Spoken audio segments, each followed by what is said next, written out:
ముందుకు వచ్చి కూర్చోవాలి. దయచేసి పదే పదే చెప్తున్నారు, నిలబడుతున్నారు, కూర్చోవాలి. బాధితులకు న్యాయం జరిగేంత వరకు కలిగలేదు. అందరు కూర్చోవాలి. దయచేసి అందరు కూర్చోవాలి. రావాలి కలెక్టర్ గారు వెంటనే, రావాలి కలెక్టర్ గారు వెంటనే, రావాలి కలెక్టర్ గారు వెంటనే. సిగ్గు ఇప్పటి వరకు కలెక్టర్ గారు రాకపోవడం, సిగ్గు ఇప్పటి వరకు కలెక్టర్ గారు రాకపోవడం. కలెక్టర్ గారు వస్తారా?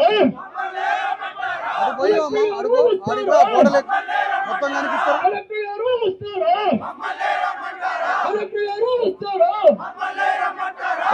కలెక్టర్ గారు వెంటనే చేయాలి. బాధితులకు న్యాయం వెంటనే చేయాలి. బాధితులకు న్యాయం వెంటనే చేయాలి. బాధితులకు న్యాయం వెంటనే రావాలి. ఎమ్మెల్యే గారు వెంటనే రావాలి. ఎమ్మెల్యే గారు వెంటనే రావాలి. ఎమ్మెల్యే గారు వెంటనే.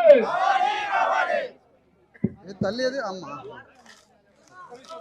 ఆ లైవ్ లేదా తల్లిని చూపించమని.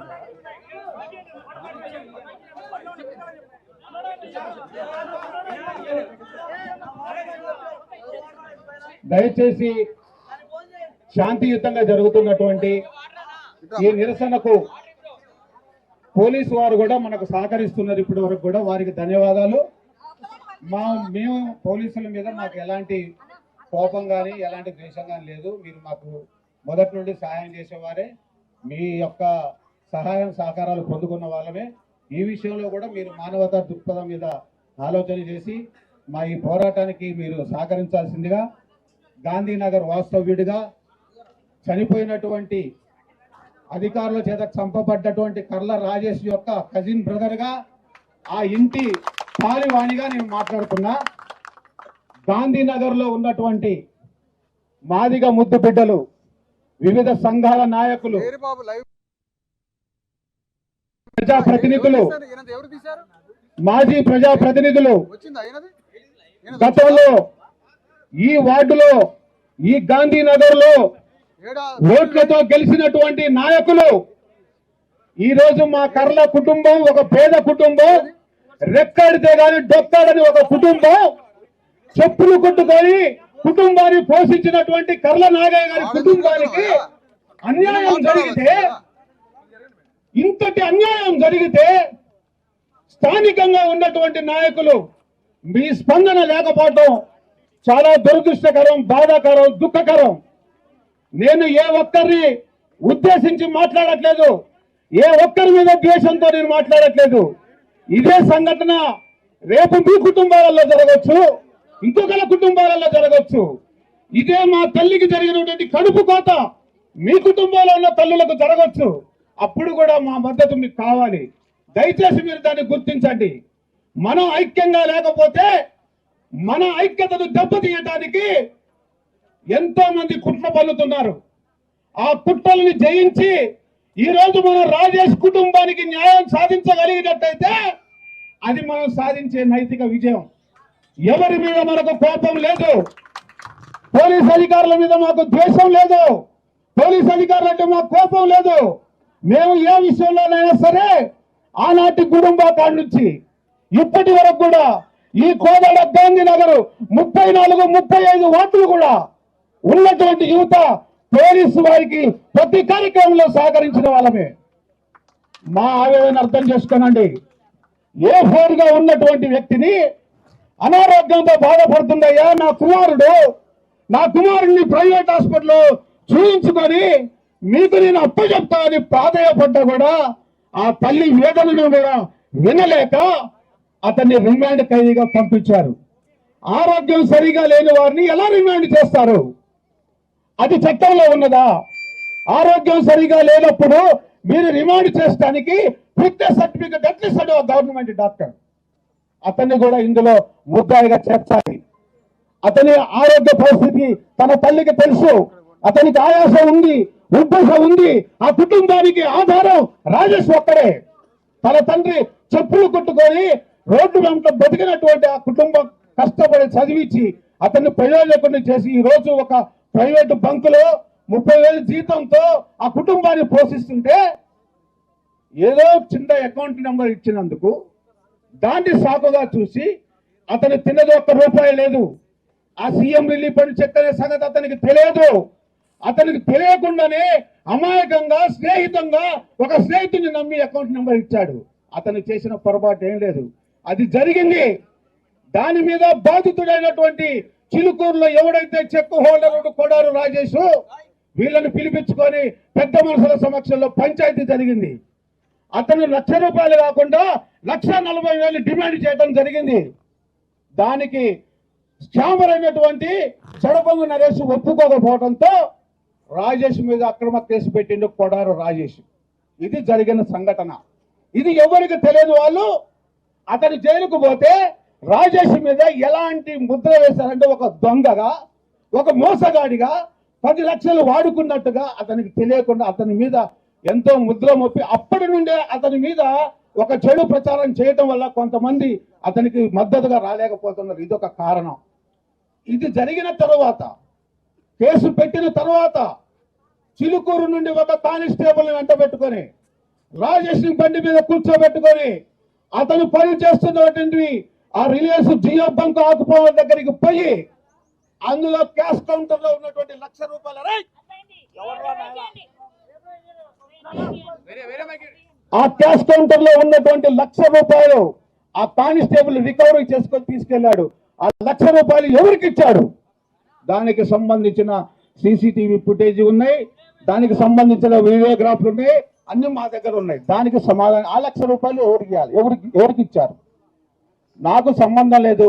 నా అకౌంట్, నా డబ్బులు నీ అకౌంట్ లో పడ్డాయి కాబట్టి నువ్వు నాకు డబ్బులు ఇచ్చాయి, మీరు ఏమన్నా చూసుకుని అన్నారు. వాడు ₹1 తినలేదండి. కుటుంబానికి వాళ్ళ అమ్మతో ఒక చాక్లెట్ కూడా కొని ఆ డబ్బుల నుంచి అతని అకౌంట్ లో పడిన గంట లోపలే వాడు ఇచ్చిన నంబర్కి ఫోన్ పే చేశాడు. వాడు చేసిన ద్రోహం ఏంది, వాడు చేసిన అన్యాయం ఏంది? స్నేహితాన్ని నమ్ముకొని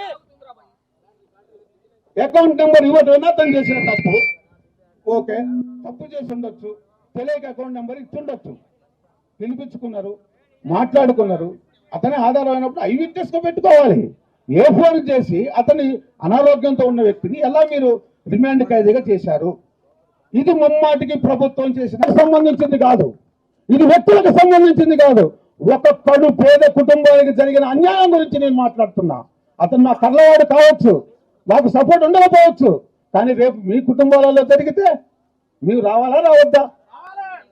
మీ కుటుంబంలో అన్యాయం జరిగితే, మీ తల్లికి కడుపు కొంత ఇలాంటి సంఘటన జరిగితే మీరు రావాలిగా. నైతికంగా మానవత దృక్పథంతో కనీసం మీరు ఇప్పటికైనా స్పందించి ఎక్కడ నుండో రాజేష్ కుటుంబానికి న్యాయం చేయాలని విశారదన్ మహారాజు గారు ఎక్కడ నుండో ఇక్కడికి వస్తే ఆ ఇంటికి కూతవేటు దూరంలో ఉన్న మన మాజీ ప్రజాప్రతినిధులు కానీ, మన మాదిగ జాతి బుద్ధి బిడ్డలు కానీ ఇక్కడికి రాలేకపోతున్నారంటే అది సిగ్గుచేటు, అది సిగ్గుచేటు. మీరు అనుకోవచ్చు ఆయన కర్లాయన కాబట్టి, వాళ్ళ తమ్ముడు చనిపోయింది కాబట్టి ఇట్లా మాట్లాడుతున్నారు, రేపు మీ కుటుంబంలో జరగవచ్చు అని కూడా అంటున్నా. దయచేసి ఆవేదన అర్థం చేసుకోనండి. అది పేద కుటుంబం. రాజేష్కి ఏం చెడు అలవాట్లు లేవు. రాజేష్ ఎలాంటి తప్పు చేసిన వాడు కాదు. రాజేష్ ఏ పార్టీ కొమ్ము కాసేవాడు కాదు. రాజేష్ ఒక వికాస్ అయినటువంటి నీతి నిజాయితీ పరుడు. అతను ఎలాంటి చెడు అలవాట్లు లేనటువంటి అమాయకమైన వ్యక్తి బలైపోయిండు. అది నీ కుటుంబంలో వ్యక్తి అనుకొని మీరు ముందుకు రావాలి, అది మన సోదరుడు అనుకొని మీరు ముందుకు రావాలి. దయచేసి ఇందులో ఎలాంటి స్వార్థ ప్రయోజనాలు లేవండి. ఆ కుటుంబానికి న్యాయం జరగాలనేది మా యొక్క కోరిక. దాన్ని మన్నించి దాన్ని సాధించడానికి మన మధ్యలోకి వచ్చిన విశారదన్ మహారాజు గారికి ఆ కుటుంబ పక్షంగా ధన్యవాదాలు, శతకోటి నమస్కారాలు తెలియజేస్తూ ఇప్పటికైనా పనులు జరగండి. ప్రకాష్, నువ్వు సార్లు చెప్పిన విధంగా నువ్వు టెంట్ ఏర్పాటు చేయాలి, భోజనాలు ఏర్పాటు చేయాలి, అన్ని ఏర్పాటు చేయాలి. మీడియా వాళ్ళందరూ మెయిన్ మీడియా అంతా రావాలి. ఈ యూట్యూబ్ మీడియా కాకుండా మెయిన్ మీడియా అంతా రావాలి, మెయిన్ మీడియా రావాలి.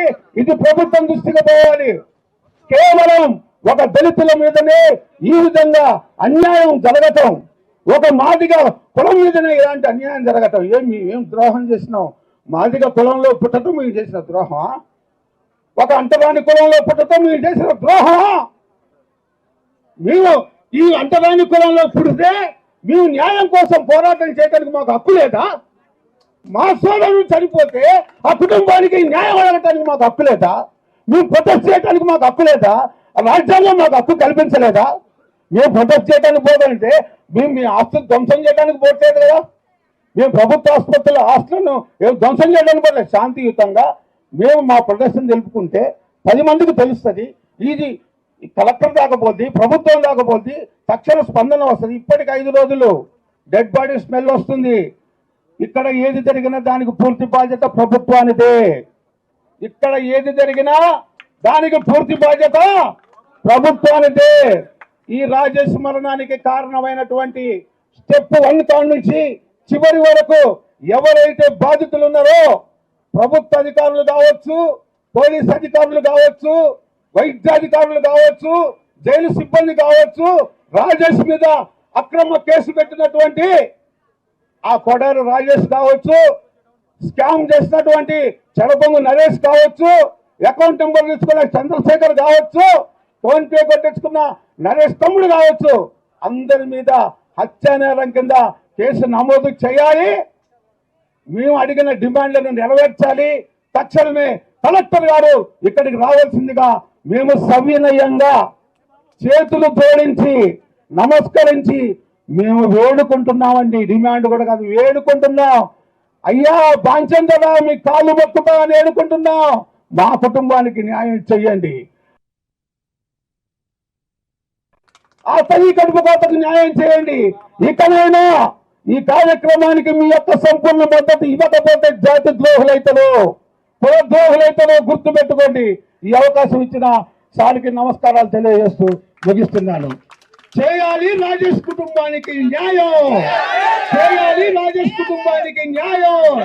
రాజేష్ ని చంపిన అద్దకులపై హత్య నేరం.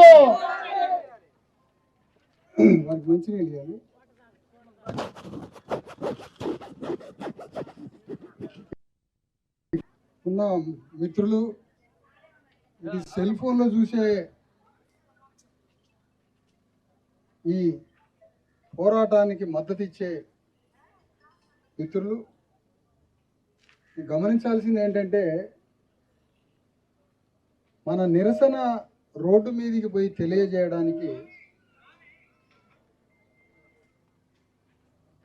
అవకాశం లేక శవాన్ని తీసుకొని మన ఇంటి ముందే మనం కూర్చోవలసి వచ్చింది. బయటికి కూడా పోనీయలేదు శవాన్ని. మన ధర్నాని, మన నిరసనని రోడ్డు మీదకి ఎక్కనీయలేదు. ఇది కాదా అంటరానితనం?